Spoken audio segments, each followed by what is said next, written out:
All right, everybody, welcome back to the OSHA subreddit, brought to you by our favorite sponsor, the like button. Check it out down below the video. Let's start off with number 19. For the benefit of the environment, reusing is our top priority. Hey, I mean, it's only mildly dangerous should you decide to sweep your deck with, I don't know, say like a broom that has a long metal handle. It's just a little bit of electricity that's gonna end up coursing through your system. It's not too bad though. Also, you know, no guardrails, anything like that. You just don't wanna be tipsy while you're up there talking to someone else with your back to the ledge, because that wouldn't be good either. So if the electricity doesn't get you, the fall will. Very safe. Anyone up for a game of double Jenga?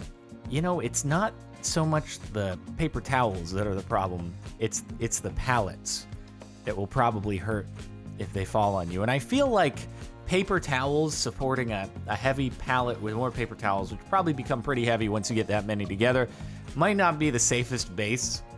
I've always wondered why when I used to buy, I don't buy plastic water bottles anymore. We reuse in a glass out of the tap, okay? Filtered, of course.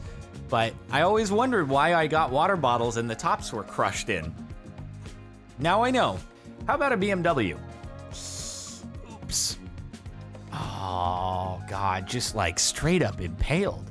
Who did, like, I guess that had to be the forklift, because the car would have to be moving sideways in order for it to have like kept going. And how do you miss that? I guess the pavement is black, the car is black. They can kind of blend into each other. Ouch. I feel like that could have broken something. You know, like normally if you hit something, yeah, it's gonna create some cosmetic damage on the outside. This is like all the way through. That's gonna cause some internal bleeding in the engine. Ouch. Nothing wrong here. Bro, this isn't even, I always reference back to it. It looks like you're changing a light bulb or changing a light or something like that. Not even, God, I should have taken a picture. I should have taken a picture back when they were changing the light above my stairs and it was the jankiest setup of all time. This ain't got nothing on that. Look, at least there, you got all four of the ladder legs solidly on the ground and you're not on a plank that's wobbling suspended above another floor below it. Not as big of a drop either. That's amateur hour. That's like, what? You know, that ladder is probably 5 feet above the landing there. We were talking more like 15 feet in our case, so come on. Get on our level. That's nothing. No ladder needed. Are you... you know what? This is what I have to do in life. Are you... I'm super confused. Why do you have this many energy drinks in your shopping cart? Like, are you stocking the shelves? I hope you're stocking the shelves. Please be stocking the shelves, because if you're not stocking the shelves, I have questions and concerns. Because don't you usually stock from the back? But I guess maybe in convenience stores, you just gotta stock from the front and you gotta get... Yeah, okay. Please be stocking the shelves. Anyone up for Jenga? Oh, another one, dude. Oh, okay, so this is where it started, and the other person was like, psh, you think that's something? We got double Jenga, okay? You're amateur hour over there. You only got one stack. We got multiple stacks all over the place. The entire warehouse is stacked to this. Okay, come on, dude. It just looks mildly unstable. I didn't even know like forklifts got up that high, right? Like they have to get the thing to go all the way up there, and then, God, what if it's so heavy and they misjudge, and then they're like the forklift tips over? Because you have a lot of leverage against the thing when you're that high up, right? Maybe not. I think you would though. I'm trying to physics it in my head and I'm probably messing up, but that seems dangerous. Yes, this is live. I almost stuck my thumb in it. Why is there just an outlet dangling from the ceiling? That's it. I guess if you have to like do work in various stations and you just want easy access plugs where it can like not snag on things on the ground. I guess it's like, you know, the best way to do the cable to like one of your VR devices is to have it kind of hanging from the ceiling with some slack to it, and then you can move around freely and not worry about it snagging. So I guess the same principle could apply here. Longest ladder in the world, Edinburgh, Scotland. Oh my God. Oh my God. Oh my God. I don't know if this is actually legitimately the longest ladder in the world, but I would hate to be the person who draws the straw that has to climb up that. I guess when you're working on really old historic buildings, you have to, because you can't like put a crane in it, probably, and you can't mess up the structure. Oh my God.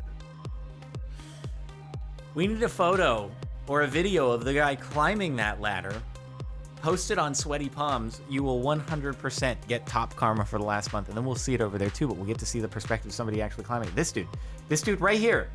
Bro, you need a GoPro. He has to climb up that ladder from there, then transfer to this one, and then go all the way up to the spire. I see that everybody followed safety rules on last night's shift. Yeah, you know, we have nothing else convenient around. What's the worst that could happen, right? It's a metal casing. What are they worried? That the thing is gonna collapse and then, you know, electrical things will electrocute us? Probably not. Maybe it's like if this compresses too much, it'll actually come into contact with things that it shouldn't come into contact, then it'll electrify the entire frame of the machine, and then that would be not good. No one will ever know, though. No one will ever know. Holy cow, how fast was he going, or how thin-walled is that metal post? This is now the second one. Okay, so I'm beginning to think it might have been the forklift that was at fault against the BMW. That's impressive, though, that the pole just stayed. We played Jenga here, dude. He pushed out the middle piece, and the thing is still standing, so it's another forklift's move now, all right? He just has to figure out how to remove the forklift. But anyway, that's congratulations on getting the first move there. At the bottom of the stack, no less. Bottom of the stack is always a real risky play in Jenga. So I'm impressed. This reminds me of my mom like driving into a pole in front of her parking spot a long time ago. But she was like, I didn't see it. This guy was also like, I didn't see the pole. And you just blended into the background. At least, you know, the fork got it instead of the engine. Guess something got stuck in the wood chipper. I feel like this could be used as a stock image to suggest something else. Why does he look like it? Is he just, one person's taking a photo and like, just act like you're pushing Bob into the wood chipper, okay? It'll make for a funny photo. We'll send it to the boss, and he'll definitely get a kick out of it and not be having a heart attack or anything like that. I wonder what could be so valuable that it got thrown into the wood chipper that you would have to go in there. This is probably, you know, along the same lines of, even if you know that the gun is unloaded, you still don't point it at someone. Probably, you know, even if you know the wood chipper's not plugged in, probably don't go inside the wood chipper or pretend to be pushing your friend in. It's probably fine, but I've seen too many collapse to not cringe. I mean, someone probably has to like do that in order to work on one of those, right? What else are they gonna do? I guess you could put extra supports under it so that just in case those things fail, it stays up. But I bet you for the most part, when they're like, oh, I gotta check something under there, they're not gonna bother to put the safety supports up. They're like, it's fine, I've used this thing for like 10 years and it's never failed on me once, so it's no issue. I ain't gonna invest the extra 5 minutes it takes to prop up the safety supports. Nah. There's a piece of paper stuck. I'll have it soon, don't worry. Once again, that's a gnarly trash compactor. Do not operate if under the age of 18. But it doesn't say anything about operating it on someone who looks to be over the age of 18. So no rules are technically being violated right now. It's like two within the last three that just look like they could be stock images of people getting shoved into industrial equipment. Just give it to Getty or something like that. I'm sure people will use these. It's shockingly easy. Breaker find.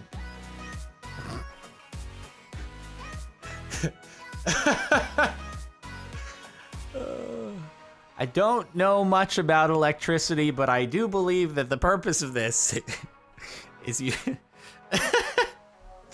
plug it into the wall and immediately trips the breaker so that you can label it.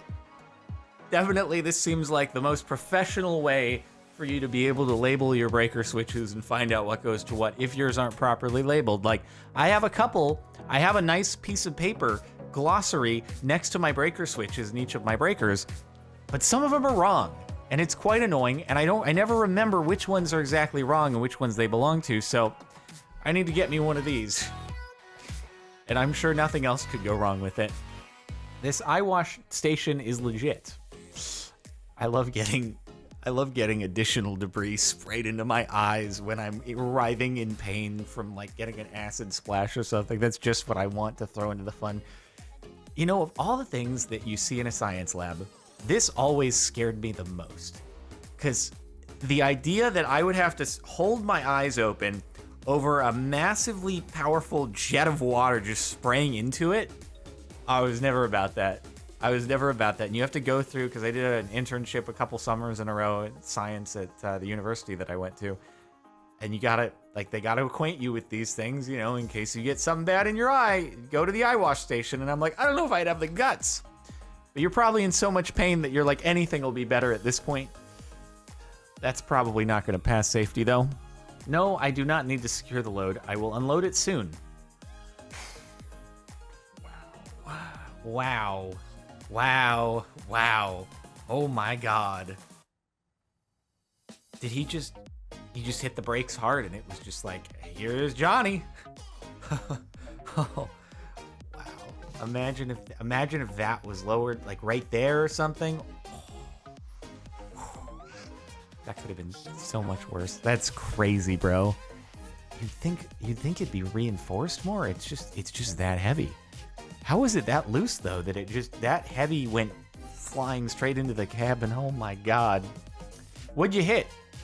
Nothing actually. Just the truck hit itself.